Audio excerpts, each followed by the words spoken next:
বাংলাদেশের বিশ্বকাপের ভবিষ্যৎ কি? বাংলাদেশ কি তাদের ম্যাচেসগুলো শ্রীলঙ্কায় গিয়ে খেলবে? Bharat, international cricket council, BCCI and ICC সেই সুযোগটা কি বাংলাদেশকে করে দেবে?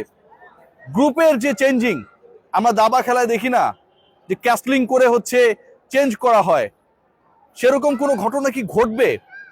বাংলাদেশ কি বি গ্রুপে চলে যাবে, সি গ্রুপে বাংলাদেশের জায়গাটায় আয়ারল্যান্ড চলে আসবে? এই যে আলোচনাগুলো হচ্ছিল, আইসিসি বাংলাদেশে এলো গেল, ডিসিশন শেষ পর্যন্ত হলো না।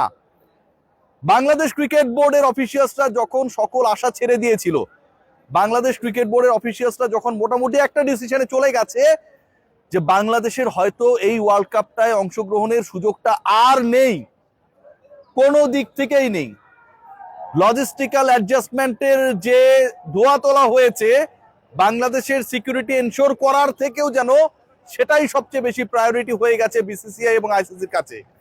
সেই জায়গায় হুট করে আবির্ভাব ঘটেছে পাকিস্তান গভর্নমেন্ট, পিসিবি, মহসিন নাকভির। আমি সবসময় একটা কথা বলি যে মহসিন নাকভি একটা মাল।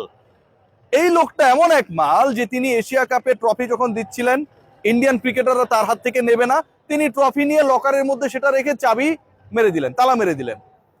তার হাত থেকেই শেষ পর্যন্ত ভারতীয় বোর্ড কর্মকর্তাদের নেয়া লেগেছে, সেটা এসিসি সভায়, ট্রফি নিলে আমার হাত থেকে নাও, না হলে দেব না। এই যে মহসিন নাকভি, যিনি ভারতীয় ক্রিকেট বোর্ড, আইসিসি তাদের হিসাব নিকাশকে উলট পালট করে দিতে পারেন, এবারও যেন সেই খেলটা আবার নতুন করে নতুন ডাইমেনশনে নতুন মঞ্চে দেখালেন। পাকিস্তান ক্রিকেট বোর্ড তাদের যে বিভিন্ন সোর্সেস গুলো রয়েছে, জিও নিউজ, পাবলিক নিউজ, বিভিন্ন নিউজ সোর্সেস যেগুলো রয়েছে, যে নিউজ হাব গুলো রয়েছে, তারা জানাচ্ছে they will not participate in the upcoming World Cup যদি বাংলাদেশ অংশগ্রহণ করতে না পারে। আবারও বলছি, they will reconsider regarding the issue of their participation in the upcoming World Cup. যে ওয়ার্ল্ড কাপটা শুরু হতে যাচ্ছে পরের মাসের 7 তারিখ থেকে, পাকিস্তান উইল রিকনসিডার তারা অংশগ্রহণ করবে কি করবে না, according to the sources and the news agencies of Pakistan, PCB, বাংলাদেশের অংশগ্রহণটা নিশ্চিত হচ্ছে কি না সেটার উপর ডিপেন্ড করে। ভয়াবহ পরিস্থিতি, বাংলাদেশকে বিশ্বকাপে আপনার নিতেই হবে, আনলেস বাংলাদেশের গ্রুপ নিয়ে যে কাহিনী তৈরি হয়েছে, বাংলাদেশের পার্টিসিপেটিং যে প্রতিপক্ষরা রয়েছে তাদেরকে নিয়ে যে কাহিনী তৈরি হয়েছে, সকল কাহিনী একদম ডেমোলিশ হয়ে যাবে, আইসিসির রেভিনিউ ফল করবে। কেন বলছি এই আলোচনা? বাংলাদেশ অংশগ্রহণ না করলে ইন্ডিয়ার গোনার টাইম নাই, পাকিস্তান অংশগ্রহণ না করলে ইন্ডিয়া কেন, আইসিসিরও গোনার টাইম বের করতে হবে। টোটাল যে রেভিনিউ, এক ইন্ডিয়া পাকিস্তান ম্যাচ আয়োজন করে আইসিসি প্রফিট করবে, ব্রডকাস্টার প্রফিট করবে, পুরোটা আকাশ থেকে মাটিতে খসে পড়বে। ওয়ার্ল্ড কাপের রেভিনিউ 70% কমে যাবে if Pakistan decided not to take part in the upcoming World Cup. Bharat পাকিস্তানকে এক গ্রুপে রাখাই হয়, যতই দেখতে না পারুক। ইন্ডিয়ান বলিউড ইন্ডাস্ট্রি আর আইসিসি চলেই হচ্ছে ইন্ডিয়া পাকিস্তান ক্ল্যাশ নিয়ে। সো পাকিস্তান যখন বলছে যে আমি অংশগ্রহণ করব না যদি না বাংলাদেশকে তোমরা তাদের রাইট ডিসিশন মেক করার ক্ষেত্রে হেল্প করো, তখন আইসিসির কোনো কিছু করার নেই।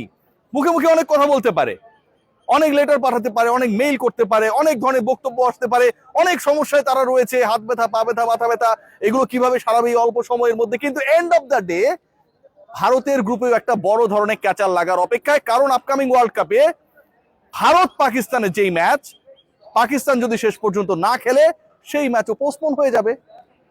বাংলাদেশ যদি না খেলে, বাংলাদেশের যে 4টা ম্যাচ রয়েছে সেই 4টা ম্যাচ আলটিমেটলি পয়েন্টলেস, বাংলাদেশ থাকবে, অন্য দলকে আপনাকে ওয়াকওভার দেওয়া লাগবে। পাকিস্তান যদি না খেলে, ভারত সহ তার প্রতিপক্ষ 4টা দল ওয়াকওভার পাবে। টোটাল 8টা ম্যাচ টেলিকাস্ট হবে না। এই টোটাল 8টা ম্যাচের মধ্যে ইন্ডিয়া পাকিস্তানের ম্যাচ এবং ইন্ডিয়া পাকিস্তানের গ্রুপের খেলা যারা ফলো করে তারা কেউ ওই গ্রুপের খেলা ফলো করবে না। হোয়েনেভার ইন্ডিয়া পাকিস্তান এক গ্রুপে নাই, অথবা থাকার পরেও পাকিস্তান খেলবে না ডিসাইড করছে, ওই গ্রুপের কোনো ভ্যালু থাকে না। বাংলাদেশের সাথে প্রতিপক্ষের যে খেলাগুলো হবে, যতই সাধারণ নির্বাচনের কথা বলুন, এন্ড অফ দ্য ডে যে মানুষগুলো ক্রিকেটকে গালি দেয়, অনেক বেশি আপসেট হয়, সেই তারা এই মাঠে এসে খেলা দেখে। ভাই, মানুষ অনেক ভালোবাসে ক্রিকেটটাকে, অনেস্টলি গালিগুলো দেয় কষ্ট থেকে। বাংলাদেশের খেলাও রেভিনিউ ফল করবে। 70% of the revenue targeting by the ICC in the upcoming event হবে না। না হলে বিসিসিআই, আইসিসি এই যে একটা ভাব দেখাচ্ছে না বাংলাদেশকে গোনার টাইম নাই, সেই কাউন্টটা তাদের করতেই হবে। এখন কি হবে? এখন আমার কাছে মনে হয় বিসিসিআই দে আর আন্ডার প্রেসার, এক্সট্রিম প্রেসার। এই প্রেসার থেকে কিভাবে বের হবে? জায়সা যদি এখন ডিসাইড করে যে বাংলাদেশে গ্রুপ চেঞ্জ করা যাবে না, পাকিস্তান বলবে আমরা খেলবো না, ওয়ার্ল্ড কাপই শেষ। বাংলাদেশ পাকিস্তান খেলবে না, ওয়ার্ল্ড কাপই শেষ। এই ওয়ার্ল্ড কাপের কোনো ভ্যালু নাই।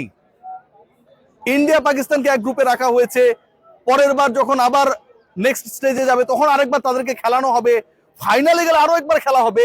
এই যে তিনটা পার্টিকুলার ম্যাচকে টার্গেট করা হয়েছে, এবং যেই 3 ম্যাচ থেকে রেভিনিউ করবে আইসিসি এবং পক্ষান্তরে বিসিসিআই, টোটাল ওয়ার্ল্ড কাপ থেকে যে রেভিনিউ করবে তার 80% রেভিনিউ করবে এই 3 ম্যাচ থেকে। সেটা তো পুরোটাই জিরো হয়ে গেল। বাংলাদেশ ক্রিকেট বোর্ড এবং বাংলাদেশ সরকার, পাকিস্তানি নিউজ এজেন্সি যেটা জানাচ্ছে এখন পর্যন্ত, তারা কন্ট্রাক্ট করেছে পাকিস্তান গভর্নমেন্টের সাথে, পাকিস্তান সরকার কন্ট্রাক্ট করেছে পিসিবির সাথে। So it's not an issue যেটাতে সরাসরি বিসিবি জড়িত।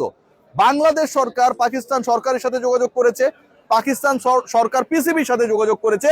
যেভাবে ভারতীয় গভর্নমেন্ট মুস্তাফিজকে বাদ দেওয়ার ডিসিশন নিয়েছে, তারপরে তারা সেটা বিসিসিআই কে জানিয়েছে, ঠিক একইভাবে পাকিস্তান সরকার ডিসাইড করেছে বাংলাদেশ না খেললে তারা খেলবে না, পিসিবি কে জানিয়েছে। মহসিন নাকভি তিনি গ্রহণ করেছেন এই অফার, দে উইল রিকনসিডার। এবং এখন রিকনসিডার আসলে পাকিস্তানও করবে না, বাংলাদেশও করবে না, আলটিমেটলি রিকনসিডার করতে হবে আইসিসি কে। কি রিকনসিডার করতে হবে? ইদার বাংলাদেশের সি গ্রুপের ম্যাচেস গুলো 4টা ম্যাচের 4টায় শ্রীলঙ্কায় দিতে হবে, নাম্বার 1 অপশন, যে অপশনটা অনেক ডিফিকাল্ট। আর নাম্বার 2, বাংলাদেশের গ্রুপ শাফলিং করতে হবে, বাংলাদেশকে বি গ্রুপে দিয়ে সি গ্রুপে অন্য আরেকটা দল শিফট করে, বাংলাদেশের গ্রুপে অন্য আরেকটা দলকে শিফট করে। সো এই 2টা অপশনই রয়েছে এই মুহূর্তে বিসিসিআই এর কাছে। আজকে বিভিন্ন নিউজ পোর্টালে নিউজ হয়েছে বাংলাদেশের ক্রিকেট বোর্ডের কর্তারা হতাশ, তারা কোনো আশা দেখছেন না, বাংলাদেশ আপকামিং ওয়ার্ল্ড কাপে খেলবে না। শেষ পর্যন্ত সবকিছু ডিপেন্ড করছে জয়শা কি ডিসিশন নেয়। But end of the day জয়শা is জয়শা, জয়শা is the president of ICC. Because of this ICC they have a big prospect in the upcoming World cup. জয়শা কেন এত পাওয়ারফুল? কারণ এই প্রসপেক্ট, এই ফিনান্স, এই রেভিনিউ সবকিছুই ডিপেন্ড করে হচ্ছে এশিয়ান কান্ট্রিগুলোর ম্যাচেসের উপরে। অস্ট্রেলিয়া সাথে ইন্ডিয়া প্রথম রাউন্ডে খেলা নাই, অস্ট্রেলিয়া শ্রীলঙ্কার গ্রুপে। ইংল্যান্ডের সাথে ইন্ডিয়া সেই খেলাও নেই, ইংল্যান্ড বাংলাদেশের গ্রুপে। প্রথম রাউন্ডের খেলা বলতেই হচ্ছে ইন্ডিয়া পাকিস্তান। ভারত যদি টার্গেট করে, তার দেশের 120 কোটি মানুষ খেলা দেখবে, অ্যাপে, টেলিভিশনে, বিভিন্ন পোর্টালে খবর নিবে, ব্রাউজিং করবে, পুরোটাই ধসে পড়বে। জাস্ট পাকিস্তান যদি ফাইনাল ডিসিশন জানিয়ে দেয় বাংলাদেশ না খেললে আমরাও অংশগ্রহণ করব না। সিকিউরিটি ইস্যু নিয়ে যেই প্রশ্ন উঠেছে, যেই প্রশ্ন তোলা হয়েছে, যেই দাবি জানানো হয়েছে, প্রত্যেকটা point very much legit and valid. আপনি একজন মুস্তাফিজকে নিরাপত্তা দিতে পারবেন না, পুরো দলকে আপনি নিরাপত্তা দিয়ে বিশ্বকাপ খেলিয়ে দিবেন, এটা মামা বাড়ির আবদার না। সো মামা বাড়ির আবদার যেহেতু না, এই লেজিট পয়েন্টে পিসিবি এন্ড বিসিবি তারা একই সাথে দৌড়াতে চায়। তারা যেন একটা রিলে রেসে দৌড়াচ্ছে, বুলবুল দৌড়ে ব্যাটনটা মহসিন নাকভির হাতে দেবে আর তিনি ফাইনাল যে জায়গাটা সেখানটায় টাচ করবে। Let's see what happen. But right now মহা চাপে জয়শা, BCCI and ICC. Take care.